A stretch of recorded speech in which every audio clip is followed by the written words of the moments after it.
Komið þið sæl og verið velkomin í beina útsendingu hér í sjónvarpinu og RÚV.is héðan frá Iðnó við Reykjavíkurtjörn. Hér eftir örstutta stund að hefjast blaðamannafundur rannsóknarnefndar Alþingis, eins og sjáum á hér fyrir aftan mig, sem rannsókn á erlendri þátttöku og kaupum á 45,8% eignarhlut á Búnaðarbanka Íslands. Og þessi skýrsla verður kynnt núna, það er búið að afhenda okkur hana hér blaðamönnum, hún verður birt samhliða á vef rannsóknarnefndarinnar núna kl. 10:30 leið og þessi blaðamannafundur hefst. Það eru Kjartan Bjarni Björgvinsson sem formaður nefndarinnar sem kynnir hana og Finnur Vilhjálmsson starfsmaður nefndarinnar. En það var 2. júní í fyrra sem að Alþingi samþykkti þingsályktun og það að framfæri rannsókn á þátttöku þýska bankans HKA á kaupum á þessum mikla eignarhlut ríkisins í Búnaðarbanka Íslands. Og það er alveg óhætt að segja á þessum rúmum 14 árum sem eru síðan, það var 16. janúar 2003 sem skrifað var kaup, það liggur við að þessi komin heil kynslóð á milli síðan á þessum rúmum 14 árum, að þá hafi verið efasemdir um það hvernig hafi verið staðið að kaupunum, hvort að aðkoma þýska bankans hafi verið til málamynda eða ekki og hvaðan í raun og veru raunverulegu peningar hafi komið. Við erum að vonast til þess að það fáist skýr svör við því núna þegar að rannsóknarnefndir kynni niðurstöðu sína. Þeir eru búin að koma sér fyrir hér, rannsóknarnefndin sjálf, Kjartan Bjarni Björgvinsson og Finnur Þór Vilhjálmsson og ætla að greina frá niðurstöðu sinni. Þeir höfðu tímann til áramóta, þetta hefur nú eitthvað dregist en það var nú ekki auðvelt að ná í alla sem að hlut eiga að máli. Þetta mál hefur verið skeggrætt í fjölmiðlum og meðal almennings í rauninni allar götur síðast án þess að niðurstaða hafi fengist. Þeir félagar munu opinbera niðurstöðuna núna, síðan fara þeir á, eða allavega formaðurinn fer á fund stjórnskipunar og eftirlitsnefndar kl. 12 þar sem hann kynni niðurstöðuna sína. Hann er búinn að afhenda skýrsluna forseta Alþingis Unni Brá Konráðsdóttur og formanni stjórnskipunar og eftirlitsnefndar Brynjari Níelssyni. Það gerðist kl. 10. Fundurinn er í þann mund að hefjast hér í Iðnó og á morgun upp úr kl. 11 fer fram umræða þessa skýrslu á Alþingi. Þannig að það er óhætt að segja að fréttir vikunnar eru svo sannarlega þessa skýrslu en ég held að næst muni fá orðið Kjartan Bjarni Björgvinsson, formaður rannsóknarnefndar Alþingis þessi kaup frá því í janúar 2003.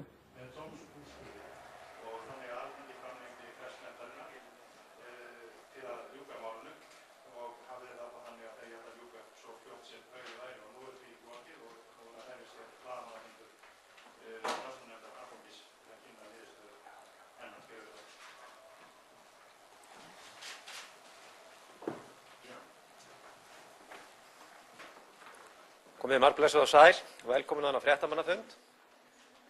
Fundurinn mun fara fram með þeim hætti að ég, formaður nefndarinnar, Kjartan Bjarni Björgvinsson, mun gera grein fyrir helstu niðurstöðum hennar. Starfsmaður nefndarinnar, Finnur Þór Vilhjálmsson, mun síðan taka við af mér og gera nánari grein fyrir helstu niðurstöðunum. Að því loknu munum við síðan opna fyrir spurningar.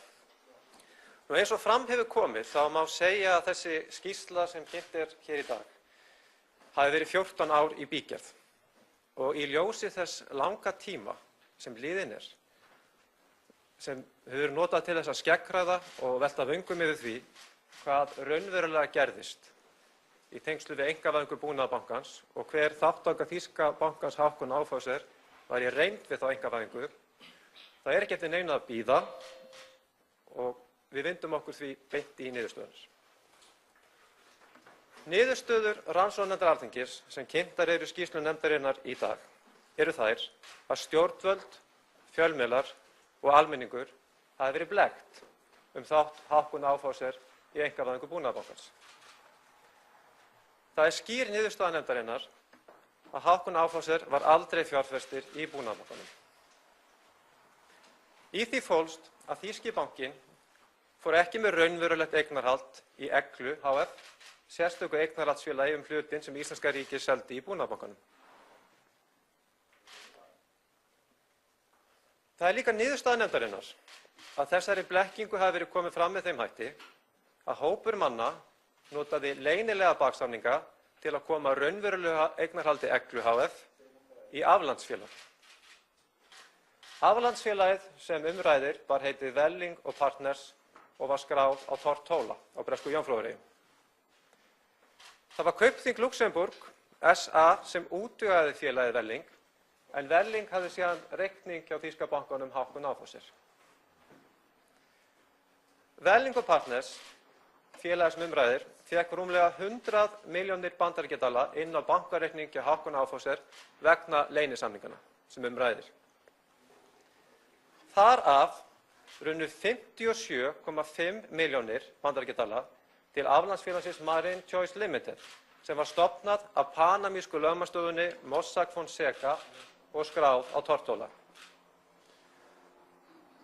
Gögn nefndarinnar sýna með óyggjandi hætti að raunverulegur eigandi Marine Choice Limited var Ólafur Ólafsson, stjórnarformaður Eglu og oft kenndur við Samskip. Auk þess runnu rúmlega 46,5 milljónir bandaríkjadala inn á reikning aflandsfélagsins Deckel Advisors, sem var líka stofnað á Tortóla og skráð þar. Þessi fjármunir runnu inn á reikning félagsins hjá Julius Baer bankanum í Sviss.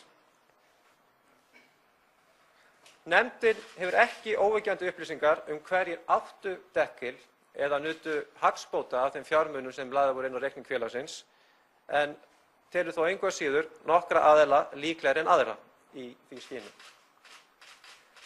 Nefndin hefur einnig undir höndum gögn sem sýna fram á hverjir gerðu þessar leynilegu baksetningar sem ræddi og eða höfðu vitneskju um þá.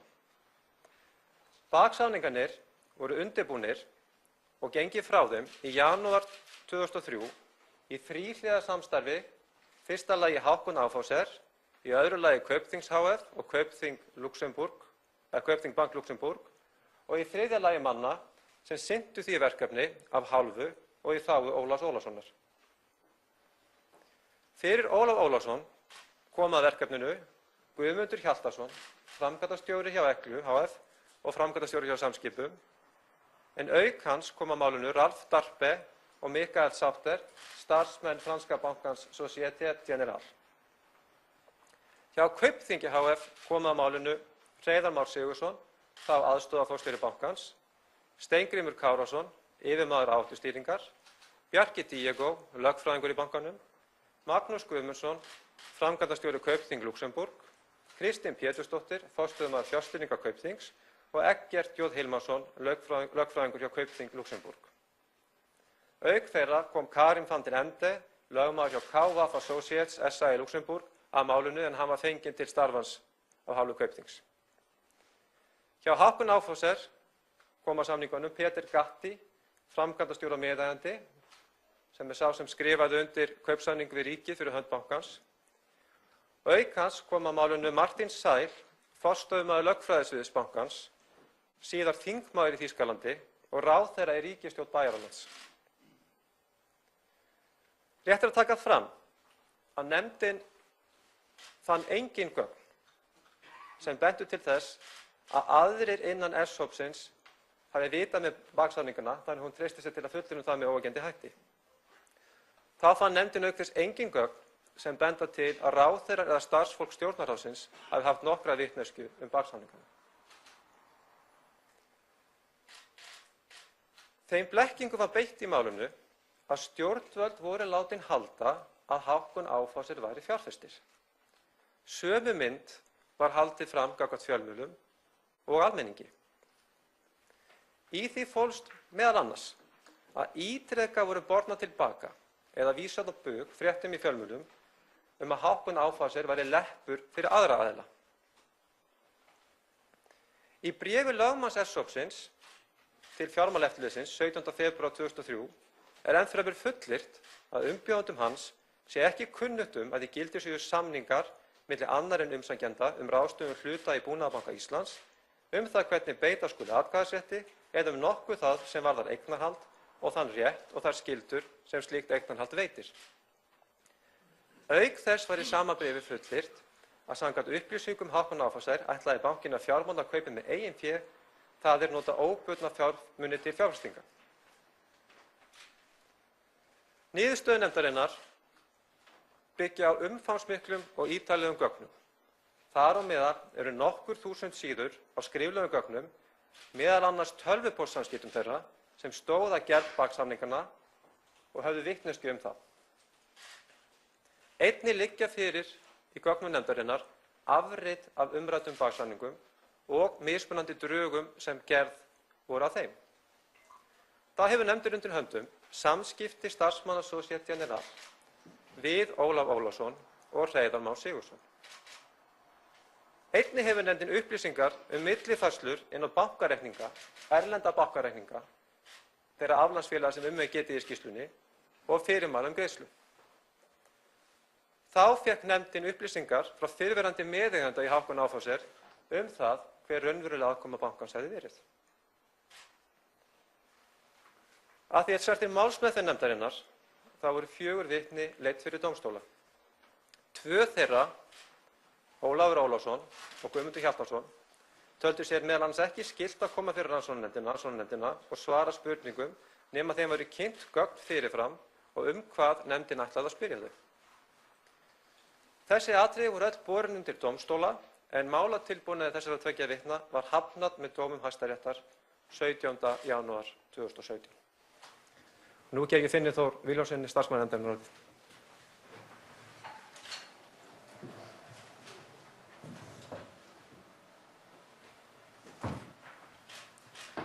Takk fyrir Kjartan, velkomin öll. Eins og Kjartan nefndi þá hann búinn að fara hérna yfir helstu punktana og megin niðurstöðurnar í þessari rannsókn. Ég ætla núna að fara yfir þetta nánar og þá einstök atriði í þessari atburðarás. Ég ætla að einblína á stóru myndina, ef svo má segja, megin þráðinn í skýrslunni. Hann í sjálfu sér ekki flókinn og má kalla hann þríþættan. Það í fyrsta lagi þessi baksamningar hluti Hauck & Aufhäuser í Eglu hf. Sem tryggðu í raun og veru að raunveruleg yfirráð, áhætta og ávinningur af þeim hlutum var ekki á hendi Hauck & Aufhäuser heldur á hendi þessa aflandsfélag Welling & Partners Limited. Í öðru lagi eru það síðan 2 viðskipti sem áttu sér stað á grundvelli þessara baksamninga þar sem þeir voru framkvæmdir samkvæmt efni sínu og eignarhald að þessum hlutum í Eglu hf. Flutt yfir til Welling & Partners reyndar aðeins mjög tímabundið því að félagið seldi þá aftur jafnóðum með þeim hætti sem ég kem hér nánar að og innleysti þá mikinn hagnað í bæði þessi skipti vegna hlutanna í Eglu hf. Og svo í þriðja lagi, þriðji þátturinn í þessu ferli síðan skipting og útdeiling þessa ávinnings og þar með lok þessarar atburðarásar eins langt og umboð nefndarinnar nær. Og ég fjalla þá fyrst aðdraganda og gerð þessara baksamninga, lýsi þá í hnotskurn, efni og áhrifum þeirra. Einnig geri ég þá grein fyrir tengdum ráðstöfunum Kaupþings hf. Sem urðu að eiga sér stað í tengslum við þessa baksamninga og leiddu af þeim. Og svo getum við sagt að það komi millileikir sem nauðsynlegt sem við megum kalla svo, sem nauðsynlegt að greina aðeins frá samhengis vegna. Það annars vegar þegar upphaflegu láni Kaupþings hf. Til Welling & Partners var skipt upp nokkrum mánuðum eftir að það var veitt. Og þá komum við árið 2004, þar heldum við áfram með það sem kallum á millileik sem þegar Egla hf. Seldi fjórðungshlut í KB banka í febrúar það ár. Þá komum við að þessum fyrri kaupum Welling & Partners á hlutum í Eglu hf. Og Hauck & Aufhäuser á grundvelli baksamningana. Þessu næst og þau viðskipti gerðu aðilum þessara baksamninga kleift að greiða skuldur Welling & Partners upp að fullu og reyndar líka geyma síðan myndarlegan afgang af þeim viðskiptum.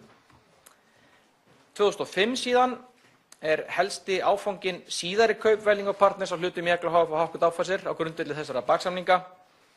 Öðru sinni innleysti félagið þá mikinn ávinning og ég dreg þá saman í beinu framhaldi hvað heildarávinningur Welling & Partners af þessum viðskiptum var mikill að lágmarki.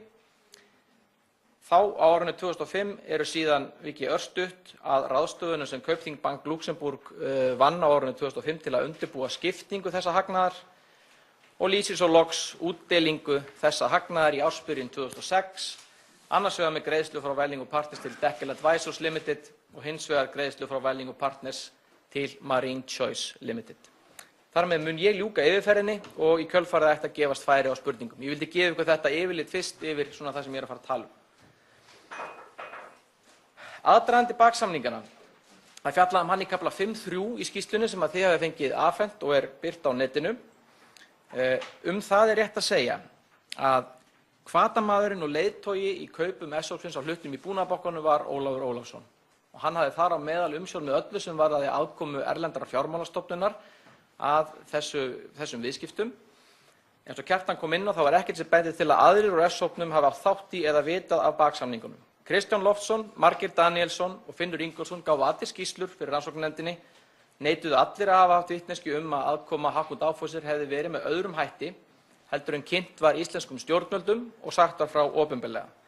Og ég vek þá athygli á því að fyrir utan Ólaf Ólafsson eru þetta allir aðrir forsvarsmenn aðila í S-hópnum nema þá Axel Gíslason sem var ekki fært að gefa skýrslu af heilsufarsástæðum. Þessi menn báru jafnframt að Ólafur hefði stýrt þessu verkefni frá A til Ö, kynnta fyrir þeim, síðan leita frá upphafi til enda. Og þar á meðal sá hann allt varðandi viðræður við stjórnvöld og að finna erlenda fjármálastofnun, þar að segja hann eða menn á hans vegum.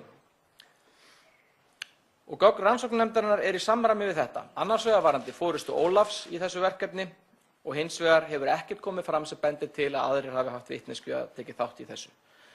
Guðmundur Hjaltason og þessir ráðgjafar S-hópsins frá Société Générale, Ralf Darpe og Mikael Sauter voru í reynd trúnaðarmenn Ólafs í þessu ferli frekar en S-hópsins í heild að mati rannsóknarnefndarinnar og telur hún gögn nefndarinnar tala ansi skýru máli það tiltekna atriði. Ef við förum þá aðeins nánar niður í tíma, þá vorum við hér stödd í desember 2002 og erum enn að tala aðdraganda þessara baksamninga. 11. desember, samkvæmt fundargerð stjórnar KERS þá tilkynnir Ralf Darpe stjórninni að Société Générale taki ekki þátt. Fram að því hafi verið gert ráð fyrir því í þessum fundargerðum að Société Générale yrði með Kera hf. Sirkabát að jöfnum hluta sem fjárfestir í Búnaðarbankanum gegnum einkahlutafélagið Eglu, sem þá var EHF en síðar HF. Þarna verða sem sagt þau straumhverfi því ferli að þessum mennum sem sátu þessari stjórn tilkynnt þetta.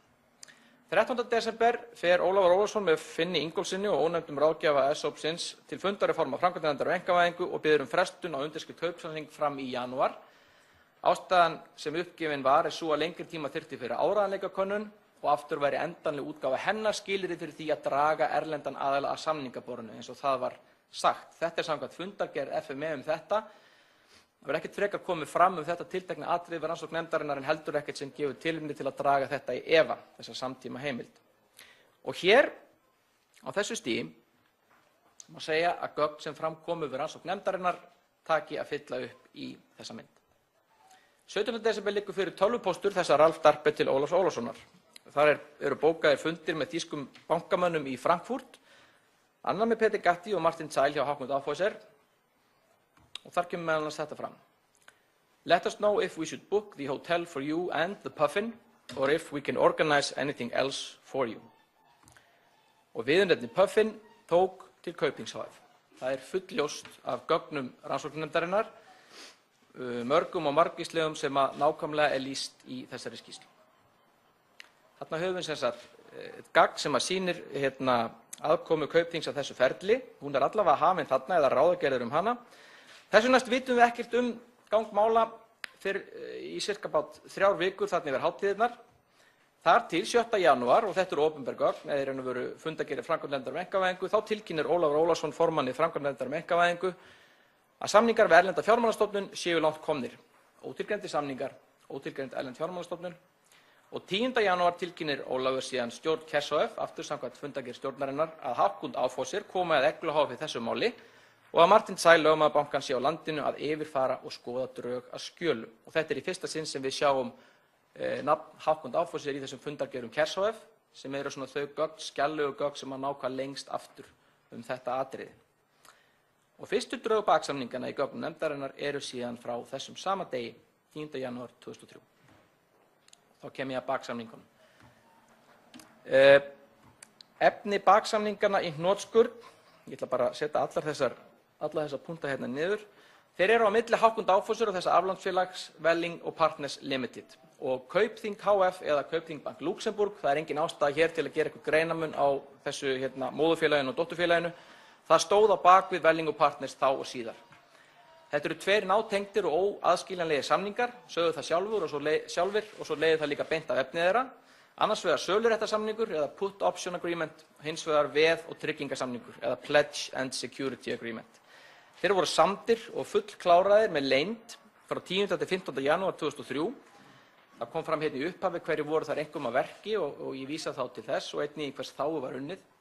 og þeir voru síðan undirritaðir í útlöndum daginn eftir 16. janúar 2003 samkvæmt tilteknum gögnum rannsóknarnefndarinnar.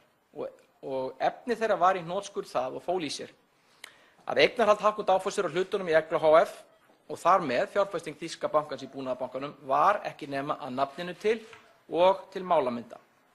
Opinber þátttaka þýska bankans var ekkert nema tímabundið yfirvarp fyrir endanleg yfirráð, áhættu og ávinning annarra aðila af þessum sömu hlutum í Eglu hf. Og þar með undirliggjandi hlutunum í Búnaðarbankanum. Kaupþing hf. útvegaði Welling & Partners sérstaklega til að standa þessum samningum og átti það allt til enda þessarar atburðarásar, svona eins langt á gögn rannsóknarnefndar og upplýsingar ná. Og sem sagt, þegar rætt um Welling & Partners hér og eftir, þá endanlega átti Kaupþing hf. Í raun þar á bakvið. Og þessi samningar voru síðan undirritaðir í útlöndum eins og ég sagði 16. janúar 2003 sem sami dagur og kaupsamningurinn Búnaðarbankan var undirritaður hér í höfuðstöðvum bankans í Austurstræti. Nokkrum klukkustundum áður var búið að undirrita þessa baksamninga. Gerðin hófst í síðasta lagi 10. janúar 2003. Við erum með umfangsmikil tölvupóstsamskipti frá þeim tíma til 16. janúar 2003. Þeim öllum lýst í skýrslunni með ítarlegum hætti. Drög baksamninga voru það send á milli með breytingum og viðbótum. Það hátt á annan tug slíkar draga í gögnum nefndarinnar með mismiklum breytingum þó. Og ég vek athygli á því að í vefútgáfu með skýrslu nefndarinnar eru tiltekin drög af þessum drögum sem þykja svona einkennandi eða skipta kannski máli. Þar eru þau birt í heild sinni með öllum fylgiskjölum. Hverjir sömdu eða fullgerðu þessa samninga samkvæmt tölvupóstunum? Guðmundur Hjaltason, einkum og sér í lagi af hálfu og í þágu Ólafs Ólafssonar, það telur rannsóknarnefndin ljóst. Bjarki Diego af hálfu Kaupþings hf. Og Martin Zeil af hálfu Hauck & Aufhäuser. Þetta eru svona þeir þrír sem stóðu aðallega því að senda þessa tölvupósta á milli sín. Mun stærri hópur hins vegar fékk afrit af þessum tölvupóstum og samningsdrögum og það var líklega einnig hist á fundum á sama tíma. Það ljóst að þessum samskiptum að hver af þessum þremur mönnum kom fram fyrir sinn aðila, ef svo má segja, sem átti hagsmuna að gæta. Ég vík aðeins nánar að því hér á eftir. Og inn í þessum stærri hópi sem fékk afrit af samskiptunum voru sumir sem fengu afrit af nær öllum samskiptunum og öllum þeim fylgiskjölum sem send voru. Þetta eru að meginstefnu sömu menn og var getið hér í upphafi. Fyrir Kaupþing hf. Einkum þá Hreiðar Már Sigurðsson og Steingrímur Kárason. Þeir eru inn í nær öllum þessum samskiptum. Annarkvort þá sem viðtakendur afrita eða þá að Bjarki Diego hélt þeim sérstaklega upplýstum með áframsendingum eða sérstökum tölvupóstum til þeirra. Þeir komu líka að öðrum ráðstöfunum sem Kaupþing var að undirbúa og framkvæma á sama tíma út af gerð þessara baksamninga. Og fyrir Hauck & Aufhäuser þá var það Peter Gatti sem var iðulega inn í þessu líka, maðurinn sem satt síðan við hlið þáverandi ráðherra í ríkisstjórn Íslands niðri í Búnaðarbanka þegar var skrifað undir þennan kaupsamning. Og þegar Guðmundur Hjaltason sendi Bjarka Diego og Martin Zeil drög að þessum baksamningum fyrir sitt leyti eða fyrir sinn aðila, ef svo má segja, þá virðist hann hafa gert þess að senda líka til Ólafs Ólafssonar og Ólafur þannig tvisvar í hópi þeirra sem fengu afrit af þessum tölvupóstum og samningsdrögum í báðum tilvikum frá Guðmundi. Svo voru þessi tvímenningar frá Société Générale, Ralf Darpe og Mikael Sauter, en þeir voru á sama tíma og komu á sama tíma fram sem opinberir ráðgjafar ESOP-sins í söluferli Búnaðarbankans. Meginefni baksamninganna, ég ætla að lýsa því bara í grófum dráttum hér, þó að þeir væru auðvitað á miklu lögfræðimáli og með alls konar varnöglum, þá var kjarnið þeirra í sjálfu sér ekki flókin. Annars má fræðast nánar um samningana með þessum hætti sem þessi punktar sýna. Það er rammagrein í skýrslunni sem tekur þetta saman. Í ágripuðum megin niðurstöðu skýrslunar á blaðsíðu 153 áfram eru þeir líka teknir saman efnislega. Það er ítarlega fjallað um efnið þeirra í kafla 5.5 í skýrslunni og þá bara frá ákvæði til ákvæðis. Baksamningarnir sjálfir eru birtir í viðauka með prentútgáfu nefndarinnar og ýmis drög af baksamningunum eins og ég sagði áðan eru líka birt en þá með vefútgáfu skýrslunnar. Söluréttarsamningurinn þýddi að eignarhald Hauck & Aufhäuser á hlutunum í Eglu hf. Var tímabundið og til málamynda. Eigendaskipti af hlutunum voru í reynd fyrirfram gefin niðurstaða og þá til Welling & Partners. Þessu var komin til leiðar með tvennum hætti sem kallaðist í sjálfu sér á. Annars vegar var söluréttur Hauck & Aufhäuser til Welling & Partners, það er að segja einhliða réttur til að krefjast þess að Welling & Partners keypti hlutina af Hauck & Aufhäuser. Hann var bara háður þessu tímaskilyrði að 21 mánuði liði. Það endurspeglaði síðan tiltekið skilyrði í kaupsamningi ESOP-sins við ríkið lágmarks tímalengd eignarhalds samkvæmt þeim samningi. Og kaupverðið var aðalega ákveðið í orðum, jafnt hlutafjárframlagi Hauck & Aufhäuser til Eglu hf. Það átti hvorki að vera meira en minna en það. Hins vegar var ákveðið að það yrði hvað sem öllu liði aldrei hærra en 33.454.372 bandaríkjadalir. Og þetta var svo fjárhæð sem var gengið út frá við gerð baksamningana að Hauck & Aufhäuser þyrfti að leggja út eða bæri að greiða til Eglu hf. Vegna hlutdeildar Eglu hf. Í kaupverði Búnaðarbankans. Það var reiknað út frá gengi og forsendum í kaupsamningnum Búnaðarbankann og þær upplýsingar fengu aðilar baksamningana með auðveldum hætti og jafnóðum frá Guðmundi Hjaltasyni sem sat einnig við það borð sem einn helsti samningamaður S-hópsins við ríkið. Hins vegar, á móti þessum sölurétti Hauck & Aufhäuser var forkaupsréttur eða svokallaður preemptive right Welling & Partners. Eina skilyrðið fyrir því að hann virkaðist var að borist hefði gilt tilboð í hlutina. Þetta sem sagt galopið skilyrði og í raun ekkert skilyrði, ef svo má segja. Og síðan, sem var lykilatriði hér, að forkaupsrétturinn skyldi vera óháður fjárhæð tilboðsins sem gengið væri inn í. Sem sagt, annars vegar ákvæðið fast ákveðið hámark kaupverðs Welling & Partners, þeir þurfa aldrei að borga meira en X fyrir hlutina. Hins vegar ákvæðið að forkaupsréttur Welling & Partners óháður fjárhæð tilboðs sem gengið inn í. Og eins og sjá má og nánar útskýrt í skýrslunni þá þýðir þetta það að ef verðmæti hlutana hækkaði frá gerð baksamningana og síðar tilboði hlutina myndi vitaskuld taka mið af þeirri hækkun, þá myndi Welling & Partners fá allan hagnaðinn í slíkum viðskiptum. Endurgjaldið skyldi bara miða við verðmæti hlutana á samningsdeginum 16. janúar 2003, sama verðmæti og að miða við í kaupsamningi S-hópsins og ríkisins. Samningurinn tryggði á þennan hátt að allur hugsanlegur hagnaður vegna hlutana í Eglu hf. Myndi falla til Welling & Partners en ekki Hauck & Aufhäuser. Og síðast en ekki síst var girt fyrir með sérstöku ákvæði að Hauck & Aufhäuser seldi nokkrum öðrum en Welling & Partners þessa hluti. Síðan var hinn samningurinn, veð- og tryggingasamningurinn eða Pledge and Security Agreement. Meginefni hans var að tryggja fjárhagslega hagsmuni Hauck & Aufhäuser. Og með þessum samningi var leitast við að tryggja og tryggt í reynd að öllu leyti sem máli skipti að Hauck & Aufhäuser bæri enga fjárhagslega áhættu af þátttöku sinni í þessum viðskiptum. Welling & Partners tryggði algert skaðleysi Hauck & Aufhäuser, skaðleysi af öllum hugsanlegum fjárframlögum til Eglu hf., líka hugsanlegum kostnaði við slíka fjármögnun, trygging fyrir greiðslu þóknunar, trygging fyrir skaðleysi af annarri hugsanlegri fjárhagslegu áhættu, þar á meðal með sérákvæði af hugsanlegri lækkun hlutabréfaverðs Búnaðarbankans. Að öðru leyti voru í þessum samningum, þessum veð- og tryggingasamningi, ég held ég megi kalla nánast takmarkalaus ábyrgðar- og skaðleysisákvæði í þágu Hauck & Aufhäuser sem Welling & Partners gaf út. Og eftir þessum samningi bar Welling & Partners að veðsetja Hauck & Aufhäuser samtals 35,5 milljónir bandaríkjadala. Stofninn að henni var þá fyrst og fremst til að mæta öllum hugsanlegum fjárframlögum sem Hauck & Aufhäuser bæri síðar að greiða til Eglu hf. Vegna þess svona hlutar sem að því félagi bæri að greiða af kaupverði Búnaðarbankans. Það reiknaðist á þessum tíma sem það bil 33,5 milljón bandaríkjadala. Og sama hátt átti þessi bróðurpartur fjárhæðarinnar að mæta kaupverði Welling & Partners fyrir hlutina þegar aflandsfélagið keypti hlutina síðar á grundvelli baksamningana. Kaupverðið var þannig í reynd fyrirfram ákveðið og fyrirfram greitt. Í öðru lagi átti þessi veðsetta fjárhæð að tryggja þóknun Hauck & Aufhäuser sem átti að vera 1.000.000 evrur samkvæmt þessum samningi samanlagt. Og í þriðja lagi, eins og ég sagði áðan, tryggja allan hugsanlegan og óhugsanlegan jafnvel kostnað Hauck & Aufhäuser sem að fjalli á bankann út af framkvæmd eða gerð baksamningana.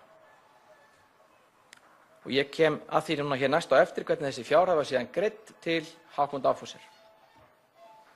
Það hluti af þessum ráðstöfunum Kaupþings hf. Vegna baksamningana sem að gripið var til samhliða gerð slíkra eða samningana sem slíkra. Meðan á gerð baksamningana stóð þá undirbjuggu og framkvæmdu starfsmenn Kaupþings hf. Og Kaupþing Bank Luxembourg nauðsynlegar ráðstafanir sem tengdust þeim. Þær voru ýmsar. Og meðal gagna rannsóknarnefndarinnar eru sömuleiðis ítarleg tölvupóstsamskipti þetta sem og afrit af skjölum og skjaladrögum sem þessu tengjast. Allt þetta varpar skýru ljósi á atvikin að þessu leyti eins og umfjöllun í skýrslunni til vitnis og það skiptu þarna mestu máli þær ráðstafanir sem ég ætla að rekja núna. Kaupþing útvegaði þetta aflandsfélag. Kaupþing útvegaði stjórnanda nafninu til fyrir aflandsfélagið og það var umræddur Karim van den Ende sem rak þá og rekur raunar enn í þessum töluðu orðum fyrirtækjaþjónustu í Lúxemborg, veitti Kaupþing hf. Bæði þarna og síðar allt fram í bankahrunið mikla þjónustu á þessu sviði, það við að útvega aflandsfélög til notkunar í viðskiptum og eftir atvikum leppa þau félög sjálfur eða gera aðrar ráðstafanir til að leppa stjórn og eignarhaldara. Hann undirritaði þessa baksamninga og sá svo alla framkvæmd þeirra á næstu árum eftir fyrirmælum Kaupþings hf. Og Kaupþing Bank Luxembourg. Kaupþing hf. Sendi Hauck & Aufhäuser einnig samtals 35,5 milljónir bandaríkjadala inn á bankareikning Welling & Partners. Þetta var til að efna þennan veð- og tryggingasamning og var gert í tvennu lagi 13. og 16. janúar 2003. Hreiðar Már Sigurðsson samþykkti báðar greiðslurnar sérstaklega þegar þær voru bornar undir hann. Fjárhæðin var síðan veðsett Hauck & Aufhäuser og síðar, eða svona það bil á sama tíma, þá var gengið frá lánssamningi við Welling & Partners vegna þessara fyrirgreiðslu og engar tryggingar voru veittar fyrir þeirri fjárskuldbindingu sem nam þá næstum 3 milljörðum króna.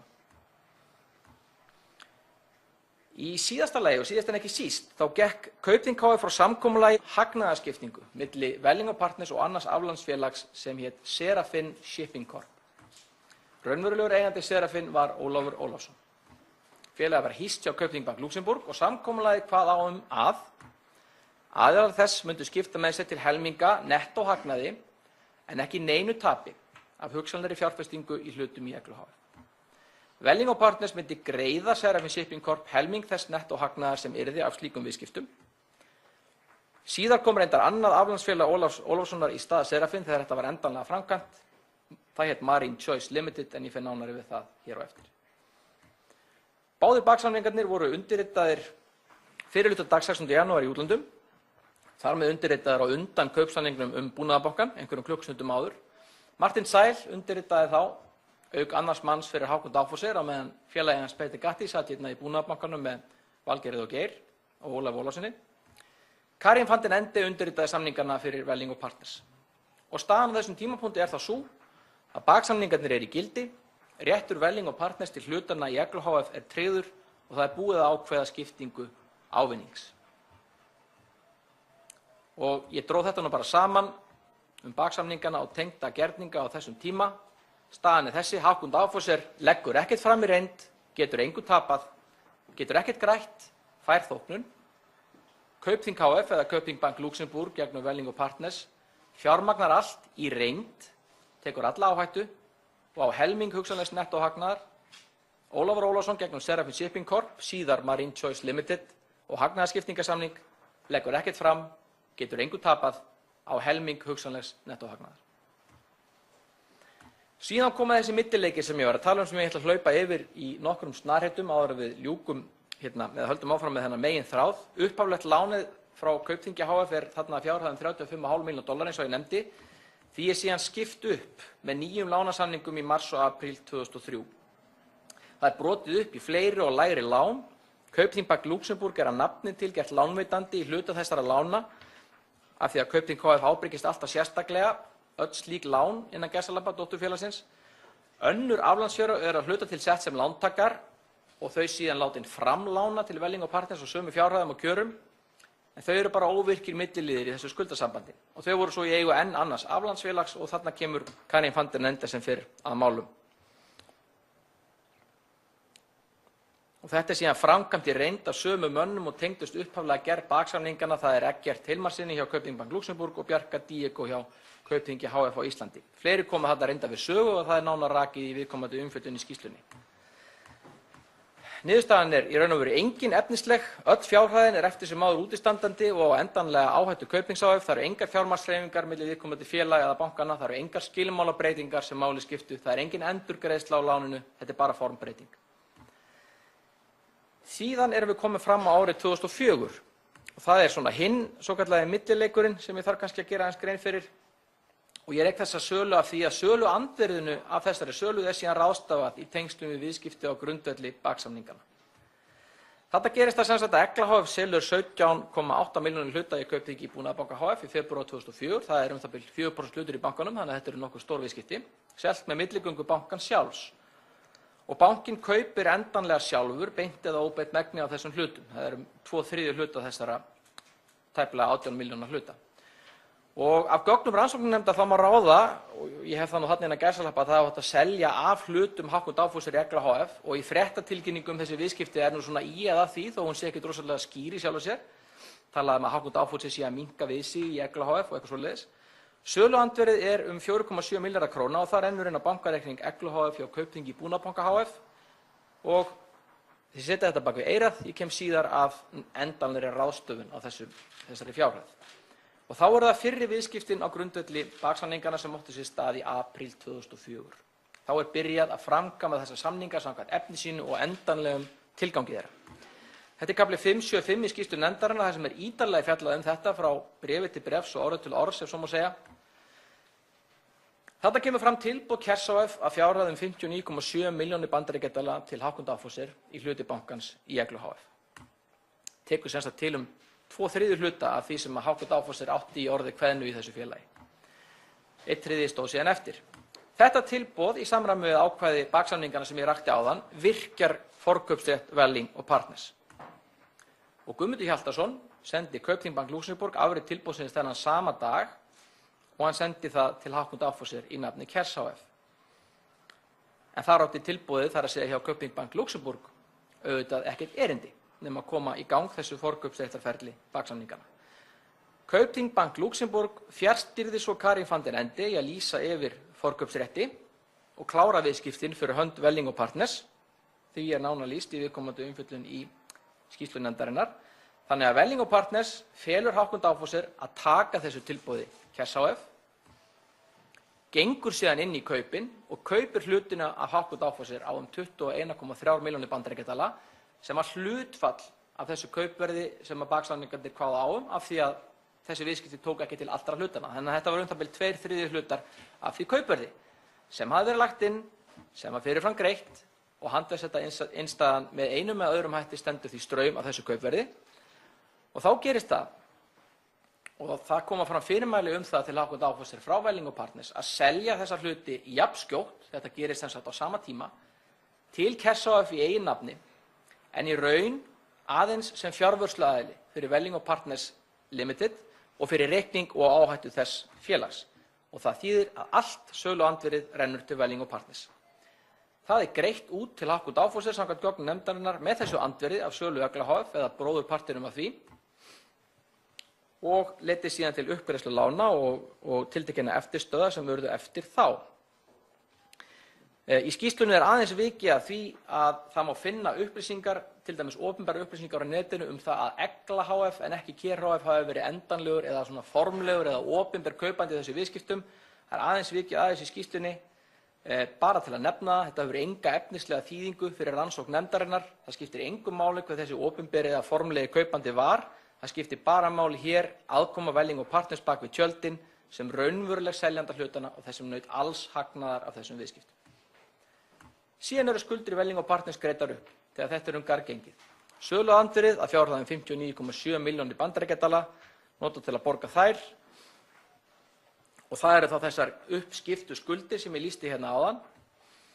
Starfsmenn Kaupþing Bank Luxembourg og KB Bank á Íslandi framkvæmdu þetta í maí 2004 aftur með fulltingi Karin van den Ende og samtals uppgreiðsluvirðið 41,3 milljónir bandaríkjadala sem þýddi að eftirstöðurnar 18,4 milljónir bandaríkjadala settar í ávöxtun á bankareikningum Welling & Partners hjá Hauck & Aufhäuser. Þannig lyktaði þessum fyrstu viðskiptum á grundvelli baksamningana. Welling & Partners orðið skuldlaust og á 18,4 milljónir dollara að minnsta kosti á bankareikningum hjá Hauck & Aufhäuser.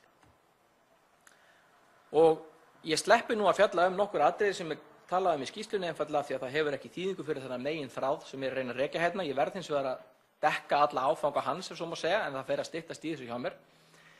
Síðari viðskiptin á grundvelli baksamningana gerast síðan í júní-júlí 2005 og það kafli 582 í skýrslu nefndarinnar. Þá kemur fram tilboð Kjalars ehf. Og fleiri reyndar sem voru skráðir fyrir tilboðinu að fjárhæð það bil 5,5 milljarðar til Hauck & Aufhäuser í alla eftirstandandi hluti bankans í Eglu hf. Og kaupverðið skyldi greitt í bandaríkjadölum. Og þetta gerist síðan nokkurn veginn nákvæmlega á sama hátt og fyrir viðskiptin, fyrir auðvitað það náttúrulega að þetta annar tilboðsgjafi, þetta annar fjöldi hluta og svo framvegis. Þetta nánast ljósrit hins vegar af hinum viðskiptunum að öllu öðru leyti. Þetta tilboð virkjar forkaupsrétt Welling & Partners. Og það Ólafur Ólafsson sem sendir Martin Zeil og Hauck & Aufhäuser þetta tilboð. Samhliða fara af stað bréfaskipti Hauck & Aufhäuser og Welling & Partners beitingu forkaupsréttar. Sem fyrr stýrir Kaupþing Bank Luxembourg í raun aðgerðum félagsins. Welling & Partners felur Hauck & Aufhäuser að taka tilboðinu. Welling & Partners gengur inn í kaupin og kaupir hlutina af Hauck & Aufhäuser á 11,7 milljónir bandaríkjadala og þið sjáu það ef við leggjum þá fjárhæð saman við þessar 21,3 sem áður getið þá verið nokkurn veginn með þetta fyrirframgreidda kaupir Welling & Partners fyrir bréfin sem var handveðsett hjá Hauck & Aufhäuser. Handveðsetta innstæðan stendur sem sagt straum af þessu kaupverði með einum eða öðrum hætti, líkt og áður. Hauck & Aufhäuser selur hlutina jafn skjótt til Kjalas ehf. Í eigin nafni, kemur fram sem seljandi bréfanna, en í raun, bak við tjöldin, bara sem fjárvörsluaðili fyrir Welling & Partners fyrir reikning og áhættu þess félags. Allt söluandvirðið rennur til Welling & Partners, það 83,9 milljónir bandaríkjadala. Það greitt með símgreiðslu frá KB banka 1. júlí 2005 sem fer til Hauck & Aufhäuser með tiltekinni skýringu og tilvísun til þessara viðskipta.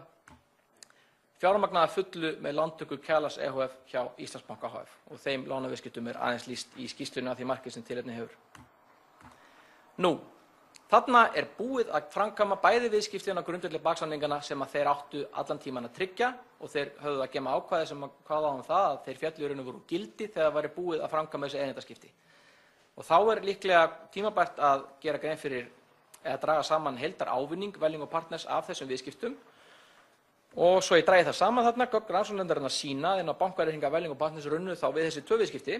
Í fyrra tilvikið eftirstöðva söluandvirðisins 18,4 milljónir bandaríkjadala þegar var búið að borga upp allar skuldir félagsins. Og í síðara viðskiptunum allt söluandvirðið 83,9 milljónir bandaríkjadala. Samanlagt 102,3 milljónir bandaríkjadala sem að lágmarki hagnaður Welling & Partners af viðskiptum og grundvelli baksamningana. Og frá síðari hluta árs þá stendur rúmlega þessi fjárhæð 105 milljónir bandaríkjadala inn á bankareikningum Welling & Partners hjá Hauck & Aufhäuser. Það sýna gögn rannsóknarnefndarinnar skýrt. 2005 fer Kaupþing Bank Luxembourg síðan og við erum núna komin í eftirleikinn að þessu öllu saman. Kaupþing Bank Luxembourg fer síðan 2005 að undirbúa skiptingu þessa ávinnings eða gera ráðstafanir sem augljóslega tengjast því. Og það aftur Eggert Hilmarsson, lögfræðingur þar sem að vinnur að uppsetningu aflandsfélaga sem að tengist ráðstöfun og eignarhaldi Welling & Partners. Hann kaupir þá 2 aflandsfélög á Mossack Fonseca með viðlíkingu Karim van den Ende sem fyrr. Jeff Agents Corp heita þau og Huntsmith Marketing Limited. Þetta einhvers konar liður í undirbúningi að útdelingu hagnaðarins og ráðstöfunum og skjölum og skjaladrögum sem tengdust þessum tveimur félögum sem eru svona, frekar umfangsmiklar og svona flóknar að vissu leyti og líka að hluta til ófullkomin. Þessi skjaladrög eru að formi til ófullkomin eins og nánar er grein fyrir í skýrslunni og þar af leiðandi ekki hægt að byggja beint á efnið þeirra. Það reynist eins og skipta mjög takmörkuðu máli síðan því að vegna þess einfaldlega hvernig hagnaðurinn að endingu greiddur út, þá tengjast þessi tvö félög eða verða ekki tengd með beinum hætti þeim upplýsingum rannsóknarnefndarinnar. Þannig að þessi félög, þessar ráðstafanir þá vísa ég einfaldlega til viðkomandi umfjöllunar í skýrslunni. Hins vegar kaupir Kaupþing Bank Luxembourg líka þarna haustið 2005 aflandsfélagið Marine Choice Limited sem skráð á Mossack Fonseca og endanlegur seljandi þarna sem skráð á Tortólafsakið og seljandi þess Mossack Fonseca með milligöngu Karim van den Ende líkt og áður. Og það sem gerist þá einfaldlega það að Marine Choice Limited sett í staðinn og Serafin Shipping Corp sem aðilega þessu hagnaðarskipta samkomulagi við Welling & Partners sem ég lýsti áðan. Serafin þó ekki lengur til, það leyst upp einhvern tímann á árinu 2005, snemma árs 2005. Þannig að það þurfti að finna annað félag í staðinn fyrir það, en samkomulagið að öðru leyti efnislega alveg óbreytt. Það eina sem breytist nafnið á félaginu og dagsetningin raunar, en samkomulagið efnislega óbreytt. Marine Choice á rétt á helmingi nettó hagnaðar, undanþegið nokkru tapi og raunverulegur eigandi Marine Choice Limited Ólafur Ólafsson líkt og að Serafin áður. Skipting ávinningsins átti sér síðan stað með þessum hætti endanlega og erum við þá komin á lokametrana í þessu ferli. Í janúar 2006 þá sendir Karim van den Ende í nafni Welling & Partners fyrirmæli til Hauck & Aufhäuser eftirfarandi símgreiðslu. 46,5 milljón bandaríkjadala út af bankareikningi félagsins, inn á bankareikning hjá svissneska bankanum Julius Baer & Co. endanlegu viðtakandi Deckel Advisors Limited. Þessi símgreiðslufyrirmæli annars birt í heild sinni í skýrslunni, þar á meðal bankareikningurinn sem ræðir. Deckel Advisors Limited. Skráð á Tortóla 25. júlí 2005. Þetta eru einu haldbæru upplýsingarnar sem að rannsóknarnefnd hefur þetta félag og rannsóknarnefndin hefur einnig engar haldbærar upplýsingar afdrif þessara fjármuna eftir þetta. Til að gera langa sögustutta eru líkur þá taldar standa til að Kaupþing HF og þá að meðtöldu Kaupþing Bank Luxembourg eða aðilar þessum félögum tengdir hafi verið raunverulegir eigendur þessa félags eða með öðrum hætti notið þeirra fjármuna sem þangað runnu. Þetta er nánar rökstutt í köflum 593 og kafla 6 í skýrslu nefndarinnar og ég vísa þá þangað þá umfjöllun, en með þessu fyrirvara að hér er ályktun nefndarinnar að ræða sem er nánar rökstutt þarna. Þarna var sem sagt búið að greiða út $46,5 milljónir af þessum peningum. Í febrúar 2006 er þessu síðan lokið með því að Karin van den Ende sendir í nafni Welling & Partners fyrirmenni til Hakon Dáfosir að loka öllum bankareikningum félagsins og innleysa stöður á þeim, breyta öllum fjármunum í bandaríkjadali, taka saman nákvæmt yfirlit reikninga félagsins, loka þeim og senda eftirfarandi innstæðu inn á bankareikning hjá Kaupþing Bank Luxembourg með tilvísun 401577. Og gögn rannsóknarnefndar sýna að eftirstandandi innstæða þarna nam 58 milljónum bandaríkjadala. 401577. Hvaða númer er það? Þetta er reikningsnúmer Marine Choice Limited hjá Kaupþing Bank Luxembourg. Ólafur Ólafsson, raunverulegur eigandi þess félags og mörg skjöl rannsóknarnefndar frá þessum tíma og síðari árum sýna margvíslega aðkoma hans að málefnum þess félags. 2 dögum síðar renna 57,5 milljón bandaríkjadala inn á þennan reikning Marine Choice Limited hjá Kaupþing Bank Luxembourg. Jafngilti 3,8 milljörðum króna samkvæmt skráðu gengi á þeim degi. Og þessu er ráðstafað umsvifalaust til dreifðra fjárfestinga í erlendum verðbréfum. Þar með var þessi flétta full framkvæmd og eins og nánar er vikið að í loka orðum skýrslunar eða í niðurstöðum hennar þá vildi ég enda á því að tala hugtakið blekkingu sem er almennt skilið svo í íslensku laganámi og held ég bara almennum skilningi að það sé að vekja, styrkja eða hagnýta sér ranga eða óljósa hugmynd manns einhver atvik. Og niðurstöður nefndarinnar sýna að hennar mati svo ekki verður villst að íslensk stjórnvöld og íslenskur almenningur voru blekkt á sínum tíma aðkomu Hakon Dáfosir að einkavæðingu Búnaðarbankans. Og þessar niðurstöður varpa einnig skýru og ótvíræðu ljósi á það hverjir stóðu að þeirri blekkingu, högnuðust á henni og héldu henni svo við æ síðan, annaðhvort með því að leyna vitneskju sinni raunverulega aðkomu Hakon Dáfosir að þessum viðskiptum eða beinlínis með því að halda öðru fram gegn betri vitund. Og þá þakka ég fyrir mig og við tökum þá nokkrar spurningar. Já, ég spyrja þig. Við erum með mikrofónu. Ef þetta draga saman, hver væri tilgangur alls þessa skollaleiks uppaf hans og hver væri tilgangur með þessu öll saman? Með þá hvað? Með allri þessari fléttu, hver telji að hafi verið tilgangur með þessu öllu? Já, augljóslega með það sem kemur fram í skýrslunni, það var tilgangurinn greinilega að leyna eignarhaldinu. Hvað svo sem réði för þar verður að spyrja þá sem það gerðu. Hvers vegna það var gert?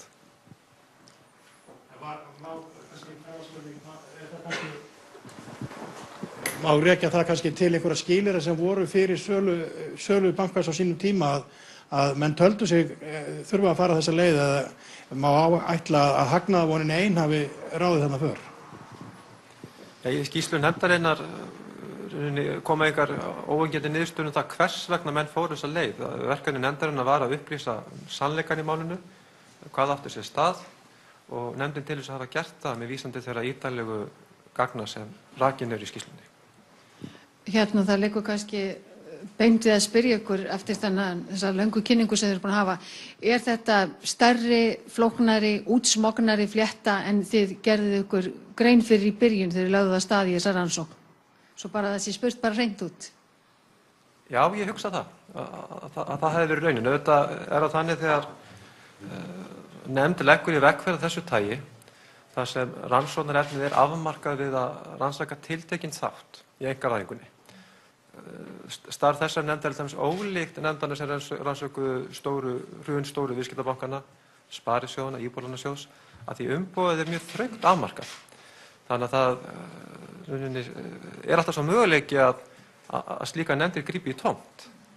En þegar farið var að afla gagnanna þá kom í ljós að þau voru býsna umfangsmikil og ítarleg, og það má kannski segja að það hafi komið á óvart hversu svona skipulega var að málum staðið. Já. Það hefur komið fram að það þurfti dómsúrskurð til að fá Ólaf Ólafsson til að mæta fyrir nefndina. Reyndist hann samstarfsfús þegar þar að koma? Hann mætti loksins fyrir nefndina til skýrslutöku?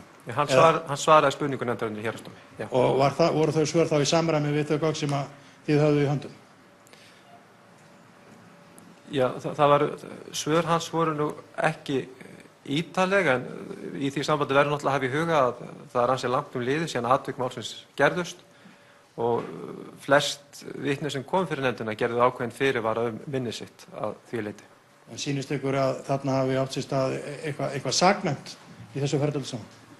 Já, það er raunin ekki verkefni nefndarinnar að taka afstöðu til þess, vegna þess að Alþingi setur málið í þann farveg að nefndin er einungis skipuð einu manni, og lög og rannsóknarnefndir þau gera ráð fyrir því að þegar það telst stendur til að taka afstöðu til hugsanlegra refsiverðra brota, með öðrum orðum saknæmrar refsiverðrar háttsemi, þá séu skipaðar 3 manna nefndir. Þannig að það var alveg ljóst frá upphafi að nefndin hefði ekki umboð til þess að fara í það, og hún gerði það ekki. Það var þessi vinna ykkar hefst með fundi umboðsmanns Alþingis með þingnefnd í maí í fyrra. Hvers eðlis voru þær upplýsingar sem að honum hafði borist og hvaðan komu þær? Já. Í sjálfu sér gaf umboðsmaður mér ekkert skýrar upplýsingar hvaðan allar þessar upplýsingar kæmu. Eins og vikið er að í bréfi umboðsmanns, þá beindi umboðsmaður því til þingsins með vísan til fyrri starfa núverandi umboðsmanns hjá rannsóknarnefnd Alþingis að það væri ekki í rauninni mögulegt fyrir umboðsmann, ef það embætti ætlaði að rannsaka málið, að fá öll þau gögn sem væru nauðsynleg til að komast að sannleikanum. Umboðsmaður Alþingis hefur einungis heimildir til að afla gagna hjá stjórnvöldum. Heimildir rannsóknarnefndar til upplýsingaöflunar eru miklu víðtækari. Og þess vegna beindi umboðsmaður því til nefndarinnar, stjórnskipunar og eftirlitsnefndar Alþingis, að ef vilji væri til þess að rannsaka þetta mál, þá yrði það best gert á grundvelli rannsóknarnefnda og þeirra heimilda sem slíkum nefndum eru fengnar í lögum, og það var gert. Þannig að þau gögn sem að skýrslan byggir á, þetta eru allt gögn sem að nefndin sjálf aflaði? Já, nefndin aflaði gagna mjög víða og niðurstöður hennar byggja á þeim. Nú er þetta með við það sem að þið sýnið þarna, þá er þetta alveg fram á síðustu stundu fram á undirritun sem er verið að standa í þessu bixi og græða þetta. Það kom fram auðvitað í rannsóknarskýrslunni og svo sem á þessum tíma líka, það var erlendur banki, HSBC bankin held ég, sem var íslensku stjórnvöldum til ráðgjafar í þessu ferli. Kom ekkert fram hjá ykkur það að það hefði og sýnir þetta þó ekki fram á það var aldrei gerð nein áreiðanleikakönnun á því fyrirfram hver þetta væri, á hvaða forsendum mann kæmi þarna inn og hvernig það var allt saman gert af hálfu þessara erlendu ráðgjafa sem var alltaf vísað til. Og svo kannski önnur spurning, jafnvel þó að þið hafið ekki séð neitt, vegna þess að þið þurfið náttúrulega að treysta á það, því að mönnum brestu greinilega minnið í þessum yfirheyrslum sýnist mér, þó þið hafið ekkert séð sem bendir til þess, er ekki ólíklegt að halda að aðrir forsvarsmenn hinna í eigendahópi R-hópsins, þú veist, að því að þarna eru fulltrúar frá Samvinnu, Eignarhaldsfélagi Samvinnutryggingar, frá Samvinnu lífeyrissjóðnum og þar tengjast eins og líka fjölmörg fyrirtæki, önnur.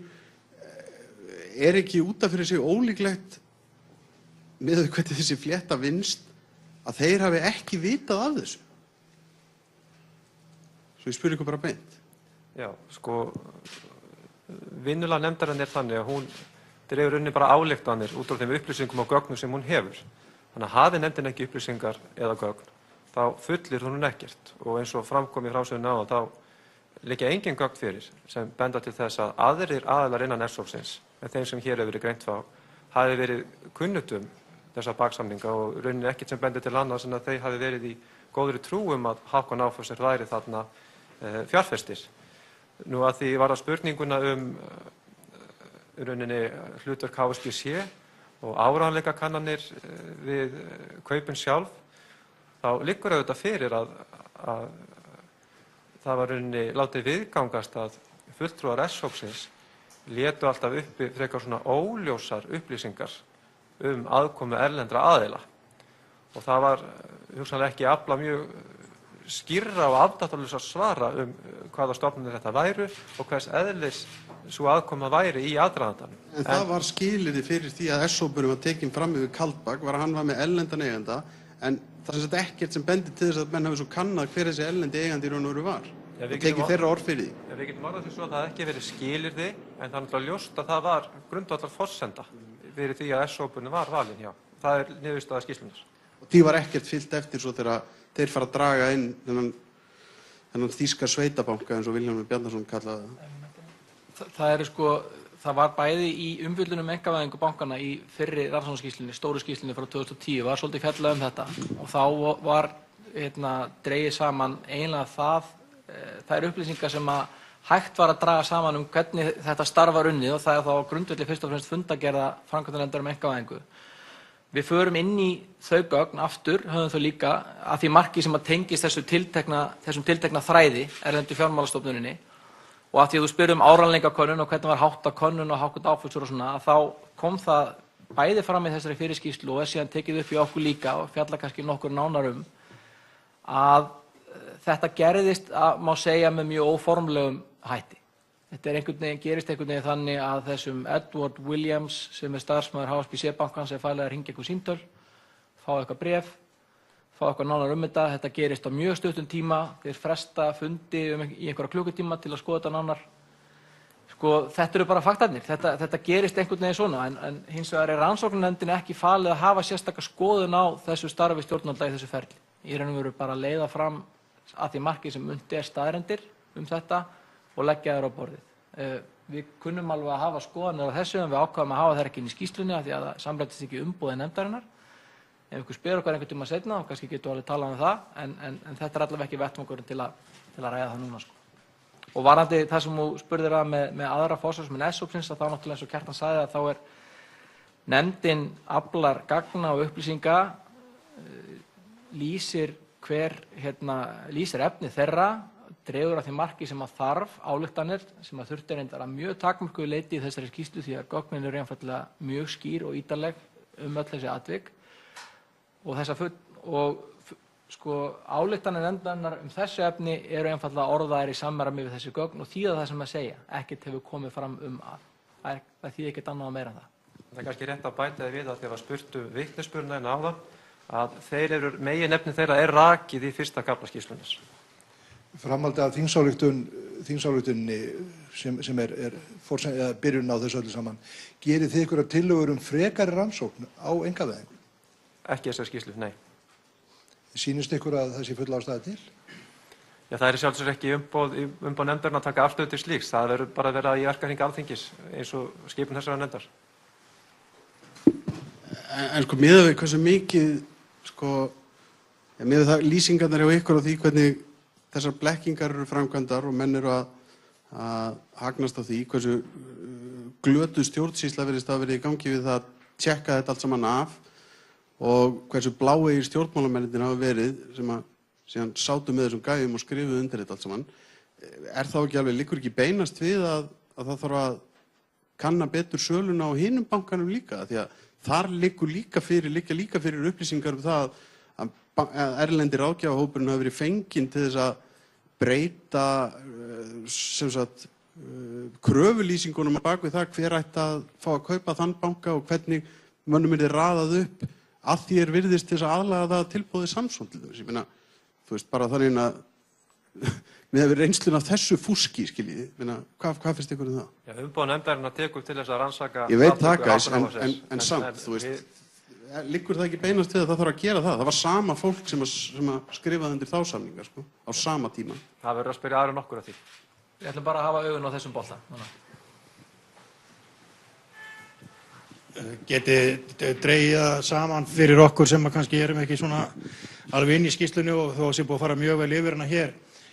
Á endanum getið það bara sagt þar hreint út hvernig þessum hagnaði var skipt á milli hverra og hvaða upphæðir voru þar. Þessar rúmu $100 milljónir, hvernig þessum hagnaði að þessari fléttu allri var skipt endanlega og hver fekk hann hagnað. Já, eins og ég fór yfir áðan þá fer bróðurparturinn til þessa félags Marine Choice Limited sem í endanlegri eigu Ólafs Ólafssonar. Það þessu ráðstafað í dreifðar fjárfestingar í erlendum verðbréfum og síðan það satt bara í vörslum Kaupþing Bank Luxembourg næstu árin. Við förum ekkert mjög langt í að lýsa þeim gögnum hins vegar því að við töldum bara nóg að setja punktinn þarna.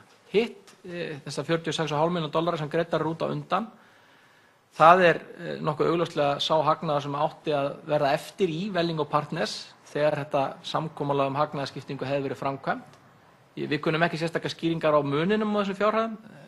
Þær eru kannski, þó þetta séu mjög háar fjárhæðir, þá eru þær kannski innan skekkjumarka. Þetta svona grófum dráttum helmingaskipti. Eins og við nefndum báðir áðan þá höfum við síðan, okkur hefur ekki tekist að leiða í ljós upplýsingar þetta félag, Deckel Advisors Limited. Setjum hins vegar fram tilteknar ályktanir sem okkur finnst líklegar það hverjir hafi komið helst til greina að hafa verið þar á bakvið. Og það þó að sjálfsögðu þeir aðilar sem eru með þennan helming á sinni könnu öll þessi ár, alveg frá upphafi, búa til þessa samninga og standa að þeim, taka alla áhættu vegna þeirra. Okkur finnst annað einfaldlega sérkennilegt og væri einkennilegt ef allt í einu kæmi einhver svona skratti úr þeim söðalegg, einhver allt annar, það já, Kaupþing eða aðilar tengdir Kaupþingi. Við getum ekkert fullir nánar hverju það kunna hafa verið. En við leggjum bara þetta fram, þetta eru okkar ályktanir það, atriðið óupplýst, en við leggjum fram allar þær upplýsingar og öllu gögn sem við höfum þetta og það kann kannski að vera til þess að þetta einhvern tímann upplýst í framtíðinni. En er það rétt skilið að Ólafur Ólafsson sjálfur persónulega hafa aldrei komið með krónu inn í þetta fyrirtæki en hagnast fleiri $20 milljónir? Já, eins langt og gögn rannsóknarnefndarinnar þá virðist það vera staðan. Fengu þá aðrir forsvarsmenn S-hópsins ekkert? Ég meina, var hann bara að hagnast mest á þessu þá á kostnað félagans í S-hópnum? Ég veit ekki hvort þú getur notað það orð á kostnað þeirra, af því að þetta var hagnaður sem í orði kveðnu átti að tilheyra Hákon Dagfosser og átti þá að falla til hans og var kynnt þannig að því markið sem var fjallað þessi opinberu viðskipti tvenn, það að segja annars vegar þegar Kér eða Egla hinn opinberi kaupandi og það talið að það sé verið að kaupa af Hákon Dagfosser en í raun að vera að kaupa Welling & Partners. Og í hitt skipti þegar Kjalar EHF kaupir af Welling & Partners en allir halda að sé af Hákon Dagfosser að þá var það í bæði skiptin hagnaður sem átti þá að vera að falla til Hákon Dagfosser. Þannig að þetta svona fyrir utan þeirra fjárhagslegu samskipti myndi ég halda. Og aftur til að svara varandi hugsanlega vitneskju þeirra þá verð ég bara að ítreka það sem við sögðum áðan að sko við höfum engar upplýsingar fengið og engin gögn séð sem að tengja þessa aðra aðila í S-hópnum eða forsvarsmenn þeirra við þessi atvik. Og lengra nær okkar ályktunin sjálfur sér ekki sko. Það bara það sem við höfum komist að. En til nú lengi verið haldið fram að Halldór Ásgrímsson heitinn og Davíð Oddsson sem voru þá forystumenn ríkisstjórnarinnar hafi vitað af þessum blekkaleik. Eitthvað sem bendir til þess? Ekkert í gögnunefndarinnar sem bendir til þess, nei. Önnur spurning, þetta að draga þá ályktun að ríkissjóður hafi einhvern veginn borið fjárhagslegan skaða af þessum blekkingum? Í sjálfu sér engar ályktanir á vegum nefndarinnar það. Það var einungis hlutverk hennar að upplýsa eins og áður hefur komið fram hvað raunverulega gerðist.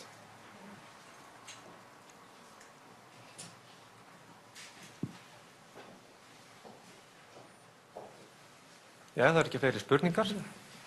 Þá segjum við bara fyrir okkur. Já, segjum við slitið. Takk fyrir.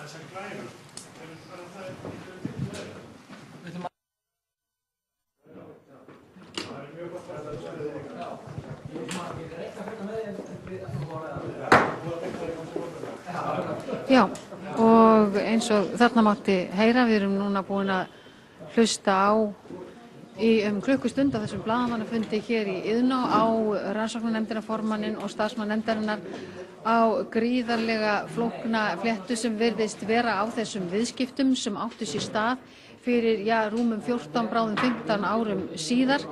Við þurfum auðvitað mikinn tíma til þess að rýna í þessa skýrslu, en það er þó eitt sem liggur ljóst fyrir, og það er að stjórnvöld, fjölmiðlar og almenningur á Íslandi voru blekktir með þessum viðskiptum. Það liggur ljóst fyrir. Vegna þess að grundvallarforsenda fyrir því að S-hópurinn kom að þessu mála sínum tíma var aðkoma þýska bankans sem virðist hafa verið til málamynda. En hér til þess að rýna aðeins í þetta með okkur er kominn Gylfi Magnússon, fyrrverandi viðskiptaráðherra og dósent við Háskóla Íslands. Gylfi, það liggur bara beinast við að spyrja þig fyrst, hvað segir þú það sem er búið að koma hér fram? Já, þetta er náttúrulega ekki falleg saga og þótt að marga hafi grunað að þessi banki hafi raun og veru bara leppað viðskipti fyrir aðra. Og það er náttúrulega staðfest núna að þá er ýmislegt annað sem kemur fram sem að var svo sem engin sérstakur grunnur opinberlega, þannig að það er margt mjög fréttnæmt í þessu og því miður ber þetta íslensku viðskiptalífi og allavega þeim þáttakendum sem að koma að þessum viðskiptum ekki fagurt vitni. Hvað finnst þér standa upp úr eftir þennan klukkustundar langa blaðamannafund? Já, það stendur náttúrulega upp úr að þarna voru mjög grófar blekkingar og vísvitandi, það er alveg skýr brotavilji og að það koma að því ýmsir aðilar sem eru nafngreindir sem eru auðvitað mikill áfellisdómur yfir þeim. Síðan verður auðvitað að spurja hvort að seljendurnir, þar sem koma þessum viðskiptum fyrir hönd ríkisins, hvort að þeir hafi staðið sig nógu vel, hvort þeir hefði átt að sjá í gegnum þetta, hvort að Ríkisendurskoðun hefði með sínum athugunum átt að ljóstra upp þetta, hvort að HSBC sem var ráðgjafi ríkisins hefði átt að vekja athygli á þessu eða einhverjum öðrum hætti. Þannig að einhverjir hljóta að hafa brugðist fyrst að blekkingarleikurinn tókst með þessum ótrúlega hætti. Eins og þú segir, þetta beri íslensku viðskiptalífi ekki gott vitni og það eru 14 ár síðan. Hvernig í raun og veru gat þetta yfir höfuðu gerst? Það er engin áreiðanleikakönnun gerð og engar bakgrunnsupplýsingar kannaðar. Já, það er alveg ljóst að það hefur ekki staðið vel að þessari sölu og sjálfsög er hægt að skoða þá líka söluna á Landsbankanum á sama tíma. Það er margt mjög skrítið í þessum viðskiptum öllum saman. Sumt af því hefur komið fram nú þegar eins og að Búnaðarbankinn fjármagnaði Kaupþing á Landsbankanum og öfugt. Nú kemur í ljós að Kaupþing fjármagnaði að hluta Kaupþing á Búnaðarbankanum ofan á það sem við vissum fyrir. Þannig að kaupendur að þessum bönkum hafa lagt fram sáralítið fé. Þetta er meira að minna lánsfé úr öðrum íslenskum bönkum sem er alveg ótrúleg niðurstaða. Maður getur eiginlega bara varla að melda þetta. Ef einhver hefði skrifað þetta í skáldsögu þá hefði henni líklega verið hafnað af útgefanda fyrir að vera of reyfarakennd. Þannig að eins og Ólafur Ólafsson sem virðist vera aðalleikarinn í þessari stóru mynd, að hann virðist hafa hagnað mest og minnst lagt út.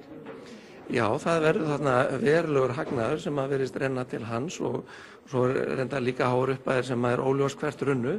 Þannig að það er auðvitað mjög áhugavert hvert þær fóru og hvar þær eru og hvort að það hefur verið gengið lagalega rétt frá því eða hvort að það er hugsanlega einhvern saknæmt athæfi sem tengist í eða öðrum þáttum í þessum viðskiptum en rannsóknarnefndin auðvitað skoðaði það ekki.